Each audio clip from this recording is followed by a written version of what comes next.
Selamat datang di Utas Kemitraan, podcast yang membahas isu tata kelola pemerintahan dari perspektif guru bangsa, peneliti, pemerhati, kemudian aktivis, dan penikmat. Hari ini kita akan ngobrol dengan Fathia Maulidiyanti atau Kak Fathia ya. Selamat siang Kak Fathia. Selamat siang, Mas. Apa kabar? Baik. Apa saja kegiatannya? Kegiatannya kerja. Ya, sambil jadi konsultan, terus juga ya masih ngurusin banyak isu-isu hak asasi manusia dan juga masih menunggu proses kasasi. Jadi Kak Fathia sedang digantung ya? Iya, lagi digantungin nih. Enggak sih, bukan digantungin, nunggu aja kalau sekarang. Oh, nunggu aja ya. Pasif gitu ya? Iya, Nunggu cuma ya? bisa nunggu. Oke. Sebenarnya Indonesia harus dipimpin sosok seperti apa sih Kak Fathia? Kan dalam konteks misalnya ketika Jokowi naik menjadi seorang presiden gitu ya, itu seperti seolah-olah ini merepresentasikan masyarakat sipil yang kemudian The New mendorong Hope ya. The New Hope gitu, Times gitu kan waktu Iya. itu The New Hope dan sebagainya. Nah tapi kok di akhir-akhirnya jadi seperti ini? Sebenarnya nggak di akhir sih. Dari Tapi dari dulu ya. Karena gini loh, mungkin kenapa saya bisa bilang itu terjadi selama hampir 10 tahun dia memimpin, karena saya bekerja di bidang hak asasi manusia yang dia udah banyak banget mencederai hak keluarga korban. Karena Kontras bekerja bersama komunitas korban, terutama pelanggaran HAM berat. Di periode pertama dia sampai bikin nawacita yang itu menjelaskan soal penyelesaian kasus pelanggaran HAM berat. Apakah itu dipenuhi? Enggak. Tapi dia bikin jalan-jalan bypass yang itu hanya mereduksi penyelesaian pelanggaran HAM berat itu cukup di pemulihan, kompensasi. Tapi kan pelakunya nggak ditindaklanjuti, pelakunya nggak diadili, dalangnya nggak ada gitu loh. Justru kan di dalam hak korban itu kan ada elemen-elemen yang salah satunya adalah ketidakberulangan, terus udah gitu juga rehabilitasi dan juga pemenuhan untuk adanya pengadilan HAM gitu. Ada satu pengadilan HAM yang pada akhirnya terjadi di rezim Jokowi, yaitu pengadilan HAM Paniai. Ini paling lucu, sama kayak Kanjuruhan. Peristiwanya diakui di Paniai bahwa ada pelanggaran HAM berat, tapi nggak ada pelakunya. Bisa tuh gitu, aneh banget kan? Ada nih peristiwa pelanggaran HAM berat, tapi nggak ada pelaku yang diadili. Itu cuma terjadi di Indonesia kayaknya. Diikuti nama ICC kemarin tuh buat Palestina dan Israel. jadi yang divonis siapa dalam konteks? Nggak ada. Dia cuma mengakui ada kasus pelanggaran HAM berat di Paniai, tapi nggak ada yang diadili sama sekali. Kan lucu ya. Terus mereka bikin di dalam 9 tahun terakhir bikin beberapa agenda-agenda penyelesaian kasus pelanggaran HAM berat, tapi cuma berfokus pada pemulihan. Dimulai dari Dewan Kerukunan Nasional, dibikin sama aktor pelanggar HAM Wiranto waktu dia jadi Menko Polhukam, yang dimana itu cuma forum maaf-maafan. Lalu dibikin namanya UKPPPHB, yang itu menyamakan status korban pelanggaran HAM berat sama dengan warga miskin. Jadi cuma dikasih kompensasi doang, dikasih duit gitu ya. Lalu yang ketiga terakhir adalah PPHAM. Jadi ini PPHAM yang bukan PP perlindungan pembela ya, gitu bukan. Tapi PPHAM yang lain. Nah, itu cuman untuk program pemulihannya aja. Tapi tidak berporos pada proses pro justisia. Jadi nggak akan ada pelaku yang diadili dan cuman berfokus pada penyelesaian non yudisial. Padahal kalau di dalam undang-undang pengadilan HAM itu antara proses yudisial dan non yudisial tuh itu dia komplementer, nggak bisa dipisahin satu-satu gitu. Pengungkapan kebenaran jadi penting gitu kan, dan juga membuka siapa pelakunya juga jadi penting. Karena kalau nggak dibuka ya kayak sekarang jadinya gitu. Siapapun yang kira-kira mau jadi pejabat ya bisa. Toh buktinya beberapa mantan anggota tim Mawar sekarang ada di pemerintahan juga gitu. Nah itu. Dan kasusnya bertumpuk-tumpuk akhirnya. Dan akhirnya berulang pola kekerasannya. Polisi bisa melakukan brutalitas yang luar biasa, jadinya impunitas gitu kan. Tentara juga masih melakukan banyak kekerasan karena tidak ada presiden ataupun jurisprudensi yang pada akhirnya dapat membatasi bentuk-bentuk kekerasan tersebut. Nggak ada gitu loh. Jadi ya terus aja kayak gitu. Ya, ya. Gitu. Kembali ke soal kriminalisasi teman-teman perempuan pembela HAM ya. Ini kan sebenarnya fokus utamanya atau salah satu faktor utamanya adalah Undang-Undang ITE gitu ya. Ya. Dan juga beberapa undang-undang yang lain. Gitu. Apa yang bisa dilakukan Kak Fathia oleh para perempuan pembela HAM, termasuk juga tadi anak-anak muda yang kemudian juga berpotensi kena dan warganet semua untuk tadi selain mendobrak gitu ya, kira-kira konkretnya seperti apa sih yang bisa dilakukan bersama itu? Iya. Satu tadi ya sebetulnya udah sempat kebahas juga tuh soal rekonsolidasi gerakan gitu. Kan gerakan kan tuh nggak cuman ngepalin tangan kiri doang gitu, tapi kita juga harus membuat strategi yang lebih solid di antara satu sama lain gitu loh. Pasca reformasi ini harus ada rekonsolidasi yang lebih besar antara kelompok masyarakat sipil, kalau misalkan di dalam sektor perempuan ya antara kawan-kawan aktivis perempuan untuk bisa melawan bersama gitu. Karena saya rasa 9 tahun terakhir di rezim Jokowi ini kita udah kelamaan bertahan dan kelamaan ikhlas ya untuk kalah gitu. Contohnya juga di dalam kasus saya kemarin gitu loh, bahwa kita tuh udah siap kalah. Kayak aduh dengan rezim sekarang nggak bisa deh optimis gitu kan. Kita udah keseringan mengalami kekalahan berkali-kali gitu. Jadi kita tuh kayak dipaksa ikhlas sama rezim gitu loh. Akhirnya ketika kita menghadapi kemenangan itu gagap, menang gitu loh. Padahal itu harusnya bisa menjadi amunisi untuk mengingatkan kita bahwa kalau kita solid, kita konsisten, dan kita itu ibaratnya reclaiming the space gitu ya, menginjakan kembali teritori perlawanan kita, itu kita bisa menang gitu loh. Dan yakin menang. Dan perjuangan itu bukan soal result, akhirnya kita harus menang gitu, enggak. Tapi di dalam perjuangan yang konsisten itu sebenarnya kita tuh udah menghadapi kemenangan loh. Mau hasilnya menang apa kalah di akhir, tapi yang selalu saya bilang sama teman-teman yang kemarin bersolidaritas adalah kita udah menang bahkan sebelum kasus kemarin ada putusan. Karena kita sudah membuktikan bahwa kita akhirnya membuat rezim ini bergetar, oligarki ini bergetar, bahwa kekuatan rakyat gitu ya, publik ini pada akhirnya bisa membawa sebuah dugaan tindakan korupsi kayak pelanggaran HAM, konflik kepentingan, kerusakan lingkungan, itu didengerin sama negara gitu. Karena kita udah kelamaan gak didengerin, aksi Kamisan udah sampai 17 tahun aja masih dianggap barang dagangan politik 5 tahun sekali gitu. Ya memang hari ini ya bisanya kita ngelawan. Dengan cara apa? Itu tadi, bahwa seluruh elemen masyarakat hari ini harus membuktikan bahwa kita itu bukan lagi ngincer soal menang atau kalah. Tapi kita ngebuktiin kalau barisan kita rapat, kita bergandengan satu sama lain, kita bisa membuktikan bahwa hari ini demokrasi itu nggak ada bedanya sama rezim Orde Baru, dan juga kita nggak bisa gesek-gesekan satu sama lain lagi ya, kan kita sering banget dibuat berantem nih satu sama lain sekarang.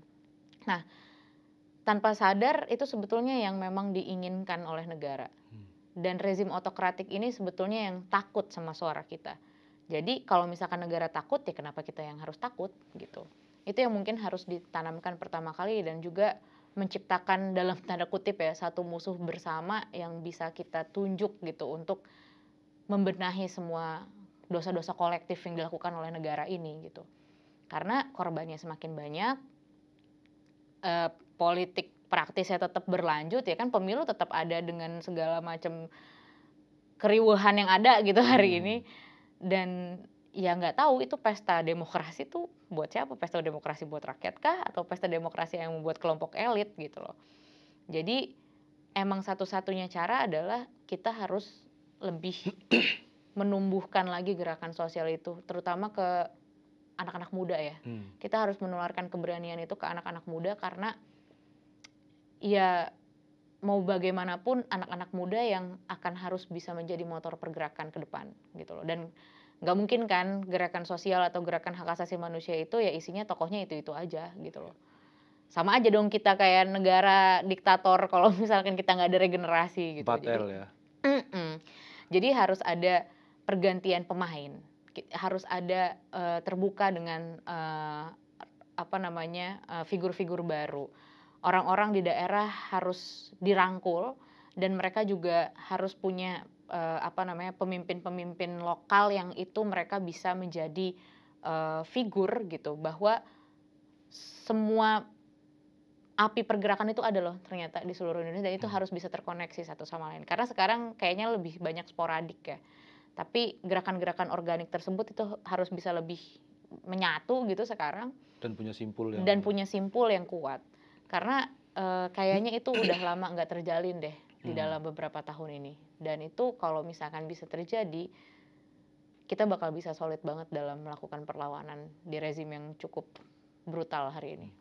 Ya, nah Kak Fathia, kalau kita bicara sejarah gitu ya, Indonesia itu kan sebenarnya lekat dengan anak muda tuh, perubahan-perubahannya gitu ya.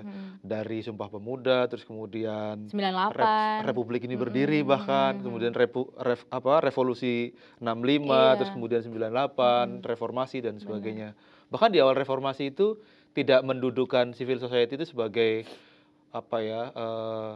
berhadapan-hadapan gitu dengan pemerintah, justru malah jadi sparring partner yang menghidupkan demokrasi. Ada proses check and balances yang kemudian berlangsung sampai kemudian anak muda jadi punya peran yang sangat baik gitu. Tapi kok justru akhir-akhir ini banyak penelitian juga menyebut bahwa demokrasi sudah kemudian kembali demokrasi dari stagnan ke kemudian mundur. Kemunduran dan sebagainya. Justru di momentum anak muda lagi banyak-banyaknya nih secara kuantitas, bonus demografi dan sebagainya. Nah, adakah momentum atau aha momen yang bisa kita manfaatkan untuk kemudian mengumpulkan kembali anak muda, mengkonsolidasikan dan menunjukkan bahwa civil society bisa tidak hanya berhadapan-hadapan, tapi kemudian justru jadi bagian sparring moment untuk menuju demokrasi yang lebih baik. Iya. Nah itu tadi kalau misalkan kita mau anak-anak muda ini mau jadi sparring moment, orang di pemerintahannya aja anak-anak muda juga cuma dijadikan aksesoris doang kan, masalahnya itu satu. Jadi nggak ada rezim ataupun watak yang egaliter gitu di dalam pengambilan keputusan. Betul, mahasiswa dilibatkan di dalam proses pembentukan kebijakan. Tapi sebatas bahwa mereka adalah pendengar pasif. Itu yang pertama. Yang kedua, kayak tadi kita punya sejarah ya, bahwa setiap ada revolusi itu ada anak muda di situ. Syahrir dulu sampai nyulik-nyulikin Soekarno sama Hatta, dia sampai asingkan gitu ke Banda Neira, ke Bovendigul, kemana segala macam, banyak banget gitu. Nah itu terjadi pada masa lalu gitu. 98 13 orang masih hilang sampai sekarang. Lalu reformasi di korupsi 5 anak-anak muda meninggal gitu. Jadi semua anak muda. Tapi ini opiniku ya, aku melihat bahwa di dalam era teknologi digital hari ini, itu selain bisa menguntungkan kita dalam mencari informasi, tapi di satu sisi juga itu menjauhkan kita dari sejarah.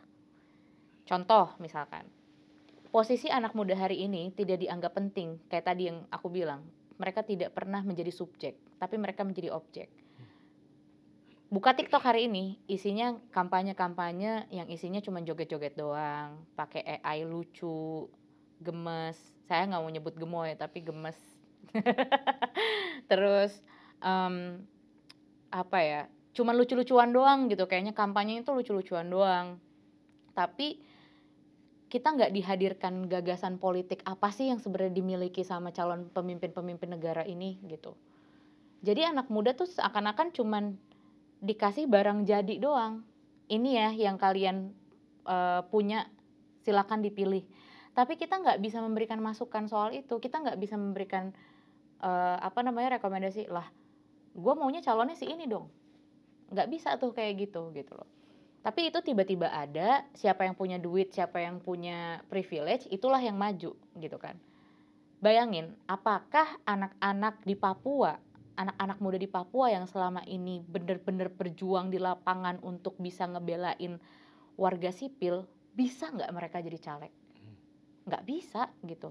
Apakah anak-anak muda yang kemarin ngebantuin Wadas, itu mereka pada akhirnya bisa digagas oleh warga di Wadas untuk bisa jadi caleg mewakilkan mereka? Nggak bisa juga gitu. Atau Daniel Fritz yang bener-bener ngebela, bukannya bisa jadi wakil rakyat tapi malah dibalik jeruji besi sekarang. Nah, jadi ruang-ruang demokratisnya sebenarnya parsial gitu loh, nggak diciptakan dari awal anak muda itu dibuka ruang gagasan politiknya, mereka bisa beradu argumen gitu dengan penguasa hari ini. Jadi nggak bisa jadi sparring partner karena nggak ada ruang yang diciptakan buat itu. Mereka cuma dikasih barang jadi. Ya salah satunya dengan bentuk-bentuk kampanye receh yang dianggap kayak, emang lu pikir lu lucu ya gitu. Lu pikir gara-gara lu lucu terus gue bakal milih lu. Ya kan kayak gitu dong mestinya. Nah, terus udah gitu juga seakan-akan calon-calon diktator atau rezim otoriter hari ini tuh, atau otokratik hari ini, itu sebenarnya udah ngebajak sistem demokrasinya gitu. Karena apa? Kita anak-anak muda itu yang katanya ahistoris tapi juga nggak disajikan sejarah yang sebetulnya real, sejarah rakyat. Politik kewargaannya nggak dimunculkan. Kalau di 98 aja contohnya. Dulu kan belum ada TikTok ya, belum ada Instagram dan segala macam sosial media lainnya. Teman-teman nyarinya dari clipping, baca koran, beli buku kiri aja harus diem-diem kayak beli narkoba, ya kan? Terus udah gitu banyak misalkan kalian harus punya diskusi-diskusi yang berbau-bau makar gitu, harus diem-diem kayak gitu kan. Kalau sekarang kan ruangnya dibuka, tapi setelah kita ngomongin itu, apa yang akan terjadi sama kita tuh yang nggak bisa dijamin, ya kan? Dan juga nggak dibiasakan diskusi-diskusi yang sebetulnya berdialektika antara misalkan pemerintah dengan anak-anak muda gitu. Jadi kalau ditanya tahu nggak Orde Baru apa? Ya mungkin tahu, itu era Soeharto. Tapi tahu apa yang terjadi pada saat itu? Belum tentu tahu, karena memang di pendidikan formalnya juga diciptakan bahwa kita nggak perlu belajar soal itu. Padahal sejarah kerakyatan itu yang lebih penting dibandingkan sejarah versi negara kan. Dan politik kewargaan itu juga harusnya dipelihara, tapi ini akhirnya enggak gitu. Makanya anak-anak muda sekarang punya posisi yang lemah karena dianggap mereka tidak mengalami sejarah. Itu sama lah ya kayak doxing-doxing ke saya pada saat kasus ya, kayak lu kan nggak tahu sejarah gitu loh. Lu kan nggak tahu apa-apa, lu nggak hidup di zaman reformasi kan.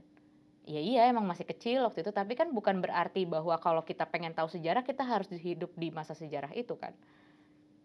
Itu harus bisa dipelajari, informasinya harusnya bisa dibuka. Nah itu yang masuk ke soal bahwa kenapa pelanggaran HAM berat itu menjadi momok atas pelanggaran HAM hari ini, karena tidak pernah ada pengungkapan kebenaran yang pada akhirnya sejarahnya ditutup ataupun tertutup buat warga.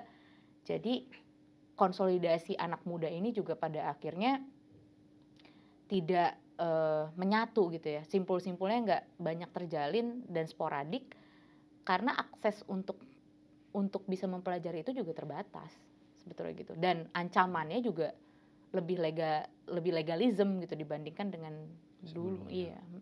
Jadi sebenarnya lebih ribet sih ngelawan sekarang, dan juga claiming kebebasan sipil sekarang karena ancamannya nggak, maksudnya kalau dulu kan jelas ya musuhnya Soeharto gitu. Kalau sekarang iya Jokowi iya siapa iya gitu. Jadi nggak cuma satu sebenarnya, aktornya banyak. Dan tantangannya lebih berat berarti ya? Tantangannya lebih berat. Ya. Nah. Ditambah ya tadi demokrasinya dibajak dengan menyusupkan nilai-nilai otoritarian gitu. Kak Fathia, kan apapun yang terjadi dengan demokrasi sekarang gitu ya, kita harus menghadapinya dan prosesnya sekarang berada pada proses siklus 5 tahunan yang akan mengganti pemimpin dan lain sebagainya. Dan mau tidak mau kita harus menyaksikan proses itu terjadi dan lain sebagainya gitu. usulan Kak Fathia untuk anak-anak muda terutama, karena kan kurang lebih sekitar 60-an gitu ya, 60% pemilih di 2024 adalah anak muda gitu. Ya. Apa yang harus dilakukan oleh anak muda? Iya, teman-teman muda itu juga harus sadar ya bahwa demokrasi itu bukan hanya terjadi setiap 5 tahun sekali. Demokrasi itu terjadi di setiap hari kita hidup, mau sampai kapanpun gitu loh. Demokrasi itu harus berjalan tidak sampai usai kita keluar dari balik bilik suara. Suara kita itu juga harus bisa didengar sama negara, itu tidak hanya ketika kita di balik bilik suara. Tapi sebelum, ketika, dan sesudah, demokrasi itu harus terus berjalan. Dan yang perlu dipahami adalah bahwa istilah pesta demokrasi itu ya bukan istilah yang diciptakan di rezim demokrasi. Itu bikinannya Soeharto untuk bilang bahwa ya kita udah punya pemilu, kita udah punya pesta demokrasi dan segala itu jargon atau propaganda politik yang diciptakan oleh Soeharto pada saat itu. Jadi yang perlu kita hapuskan mulai sekarang adalah bahwa pemilu bukanlah pesta demokrasi. Tapi kita akan berpesta soal demokrasi jika rezim otoritarianisme ataupun otokratik ini pada akhirnya bisa kita jinakan, bisa kita lunakan, dan konsolidasi masyarakat sipil ini pada akhirnya bisa mengklaim kembali kekuatan rakyat. Karena sekarang orang terjebak pada 5 tahun sekali, ini demokrasi lah, ini saatnya demokrasi, kita memilih siapa yang akan menjadi wakil kita dan lain-lain. Tapi pasca itu kita kadang-kadang kehilangan euforia, akhirnya juga kita lupa bahwa siapapun pemenangnya, oligarki yang pasti akan menang. Contoh 2014 dulu Prabowo sama Jokowi musuhan. 2019 Prabowo sama Jokowi musuhan. Itu kan cuman kontes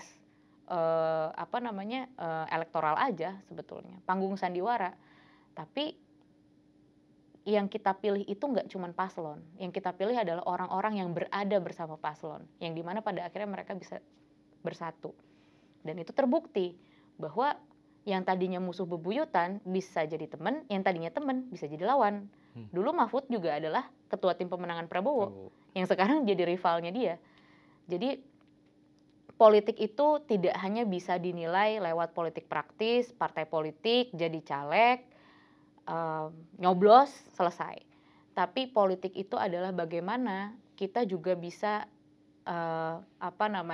melakukan perlawanan, kita bisa lagi menghidupkan politik kewargaan, kita bisa menciptakan politik harapan, kita bisa menjadi oposisi, karena hari ini di Indonesia nggak punya oposisi. Partai politik semua akan bersatu. Tapi yang satu-satunya bisa jadi oposisi secara organik yaitu cuman warga negara. Gitu. Oke, dan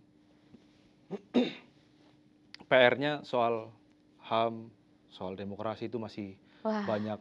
Iya. Dan masih panjang sekali ya. Kalau saya membayangkan misalnya Kak Fathia gitu punya kesempatan untuk mengakses calon presiden yang kemudian terpilih gitu. Bagaimanapun kan mau tidak mau kita harus critical engagement. Critical engagement gitu. Kira-kira program-program prioritas apa yang akan disampaikan Kak Fathia ke tim presiden terpilih nih? Terkait dengan isu ini pertanyaan HAM. Bisa jadi jebakan karena kalau misalkan yang terpilih adalah terduga pelanggar HAM, kita nggak akan mungkin bisa. Maaf banget tapi aku harus ngomong ini karena ya contoh aja ya waktu kontras, waktu saya masih di kontras, ketika Wiranto jadi Menko Polhukam, kita tidak akan pernah melakukan audiensi ke seorang aktor pelanggar HAM. Karena ya udah jelas di situ posisinya. Ya let's say, ya gimana ya, susah juga. Siapapun yang memimpin, karena kalau misalkan yang itu yang jadi tuh, ini deadlock gitu loh. Tapi kalau berkaca dari yang ke belakang di rezim Jokowi gitu, yang selalu menjadi agenda prioritas adalah karena kontras waktu itu adalah organisasi yang bergerak bersama korban pelanggaran HAM berat, ya maka yang menjadi poros utamanya adalah soal penyelesaian pelanggaran HAM berat. Karena kalau pelanggaran HAM beratnya tidak selesai, maka pelanggaran HAM lain yang terjadi di hari ini akan terus terjadi. Itu yang pertama. Lalu yang kedua adalah terkait soal kebebasan fundamental tadi ya, kebebasan sipil. Karena ini menjadi em, poros utama ataupun tren yang paling paling banyak di rezimnya Jokowi. Eh, dari angka itu makin tahun makin naik gitu ya. Makin banyak orang-orang yang pada akhirnya kena kriminalisasi atau intimidasi, teror dan lain-lain, terutama di ranah-ranah digital. Banyak juga mekanisme-mekanisme yang ngawur kayak misalkan virtual police dan lain-lain, yang itu pada akhirnya menciptakan rasa takut. Karena kalau misalkan kebebasan sipilnya tidak bisa diselenggarakan oleh negara, ya berarti demokrasinya nggak ada, karena itu yang paling esensial. Lalu yang ketiga adalah terkait soal pembangunan sebenarnya. Dan pembangunan ini sebenarnya bisa jadi yang pertama. Karena apa? Pembangunan di era Jokowi ini wataknya sama kayak di era Soeharto. Mereka berkelindan di antara konglomerat aja atau pemangku kepentingan ya. Dalam artian ini bisa jadi korporasi, ini bisa jadi kepentingan pejabat gitu. Ataupun menguntungkan hanya kalau di level masyarakatnya itu hanya menguntungkan kelompok-kelompok kelas menengah ke atas gitu. Tapi contoh misalkan ketika bangun bandara di Jawa Barat, itu yang diuntungkan adalah orang-orang yang punya duit kan, yang bisa naik pesawat. Tapi pembangunan bandara tersebut kayak di Kulon Progo itu udah ngegusur berapa banyak orang gitu. Lalu juga setelah itu pembangunan misalkan di proyek strategis nasional, semua itu menguntungkan rezim, bukan menguntungkan masyarakat. Tambang akhirnya merusak lingkungan. Lalu setelah itu juga menggusur masyarakat adat. Rempang jadi salah satu akibat. Di timur Papua udah nggak usah ditanya lagi. Dan proyek strategis nasional ini nggak cuma di satu tempat, tapi di ratusan tempat di Indonesia yang punya watak tidak berkeadilan dan juga tidak punya standar hak asasi manusia gitu loh. Jadi yang jadi pertanyaan adalah sebenarnya PSN ini punya untuk siapa sih gitu? Yang katanya untuk rakyat emang iya gitu. Nah jadi itu yang perlu dan harus dievaluasi terkait soal pembangunan yang masif tapi nggak punya standar hak asasi manusia. Mungkin tiga elemen itu yang paling krusial dan paling banyak pelanggarannya gitu. Wah, PR-nya banyak banget. Bingung. Tapi sebelum menutup, pertanyaan terakhir yang justru saya pengen kembali ke Afathia gitu ya. Tadi kan kita bicara soal demokrasi, soal kondisi yang ada di Indonesia dan sebagainya gitu. Kembali ke Kak Fathia, sebenarnya Kak Fathia punya harapan apa sih secara personal gitu ya untuk Indonesia ke depan, untuk Kak Fathia sendiri, untuk teman-teman yang kemudian selama ini memang berjuang memastikan bahwa proses tata kelola dalam demokrasi ini berjalan gitu dengan relnya gitu. Iya, bahwa pertama kita harus bisa mendobrak kebuntuan ini ya. Kita harus kembali berani untuk menjadi tadi sparring partner buat pemerintah. Kita bukan ada di atas dan di bawah, tapi posisi itu harus setara antara pemerintah dan warga gitu loh, dan masyarakat sipil. Karena yang harus diingat adalah pejabat publik itu bisa jadi pejabat karena dipilih sama masyarakat. Dan berarti mereka itu bukan orang penting yang akhirnya mereka akan kebal hukum, mereka kebal kritik dan segala macam. Tapi mereka adalah pelayan. Dan ketika mereka mendapatkan keluhan dari masyarakat, itu harusnya menjadi sebuah introspeksi, menjadi refleksi bagi mereka untuk menjadi evaluasi dan menjadi wakil rakyat yang lebih baik gitu loh. Kalau misalkan ternyata pejabatnya baperan, mendingan gak usah jadi pejabat. Karena konsekuensi logis dari pejabat itu adalah pasti ya mendapatkan keluhan warga kan gitu loh. Dan dikritik juga. Dan dikritik gitu. Kalau misalkan mereka sudah mengemban tanggung jawab dengan baik, saya yakin warga negara juga nggak mungkin banyak yang komplain. Jadi kritik dan kebebasan fundamental yaitu kebebasan berekspresi, berpendapat, dan kebebasan berkumpul itu menjadi paling esensial dan harus bisa dijamin oleh negara, terutama ketika negara punya agenda-agenda pembangunan yang masif yang itu bisa jadi berdampak negatif buat masyarakat jika masyarakatnya tidak dilibatkan di dalam pembentukan kebijakan. Dan yang saya harapkan adalah bahwa warga juga tidak melihat situasi kemunduran demokrasi ini menjadi sebuah ketakutan. Karena ketika kita pada akhirnya mengafirmasi ketakutan tersebut, berarti kita juga berkontribusi atas pembungkaman yang kita hadapi hari ini. Jadi kita harus bisa claiming bahwa kita punya ruang, kita punya tempat untuk bisa mengkritik, kita punya semua fasilitas negara yang selama ini kita juga yang biayain loh. Kita bayar pajak gitu kan. Kita ikut pemilu misalkan, ataupun kita juga selama ini masih merupakan warga negara Indonesia yang punya hak yang sama gitu. Jadi oposisi itu cuman ada di tangan kita, harapan itu cuman ada di tangan kita, karena hari ini negara tidak bisa menghadirkan segala bentuk kebebasan tersebut. Jadi kitalah yang harus menciptakan kebebasan dan harapan itu sendiri. Dan harapannya khususnya buat teman-teman muda itu tidak mudah untuk digiring opini. Lebih banyak baca sejarah gitu ya. Karena itu jadi penting dan bahkan sebetulnya juga menghidupkan lagi tuh diskusi-diskusi kayak zaman dulu. Banyak berdialektika, banyak bikin kalau zaman dulu tuh masa-masanya aktivis-aktivis 98 walaupun beberapa udah berkhianat juga ya sekarang. Tapi itulah yang akhirnya menghidupkan gerakan itu sendiri ya kan. Dan itu yang mungkin harus kembali diciptakan dan ada rekonsolidasi lagi di antara gerakan masyarakat sipil supaya kita bisa memperlihatkan pada negara bahwa kita itu besar. Dan diskusi-diskusi itu kan berawal dari ide ya. Dan memang sebaiknya atau seperti mengacu pada hakim yang kemudian memvonis bebas Fathia kan sebenarnya ide itu tidak bisa dipidana. Iya.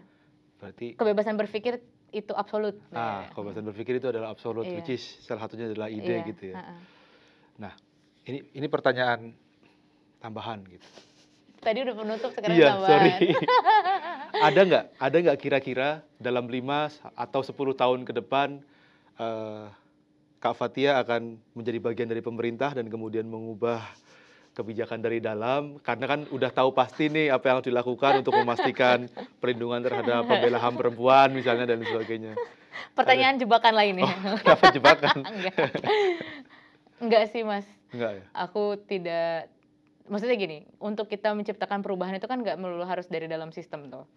Dan tidak melulu juga harus dari luar kan? Benar, tapi juga kalau misalkan sistemnya masih korup, sistemnya masih belum bisa bahkan diubah dari luar, ya berarti belum saatnya kita masuk ke dalam gitu. Karena ketika sistemnya saja yang sudah korup dan kita pada akhirnya terpaksa untuk masuk ke dalam, ya ujung-ujungnya kita jadi orang jahat juga gitu loh.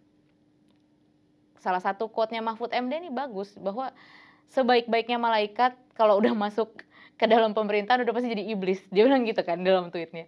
Nah itu menurut saya ya mungkin bisa jadi benar gitu loh. Karena dulu Mahfud MD itu salah satu orang yang kita elu-elukan juga kan oleh masyarakat sipil. But at the end dia ya menjadi bagian itu kayak gitu. Nah jadi sebetulnya untuk masuk ke dalam sistem tidak ada di dalam perencanaan hidup ya. Dan selama kita bisa tetap menumbuhkan politik kewargaan dan bergerak dari luar untuk bisa mendorong kewajiban negara dalam pemenuhan hak asasi manusia khususnya, saya akan terus menjalankan itu gitu. Dan saya tidak mau untuk masuk ke dalam sistem yang korup yang pada akhirnya menjebak saya untuk tidak bisa berbuat apa-apa juga dari dalam gitu loh. Jadi kita akan tetap menjadi kelompok oposisi.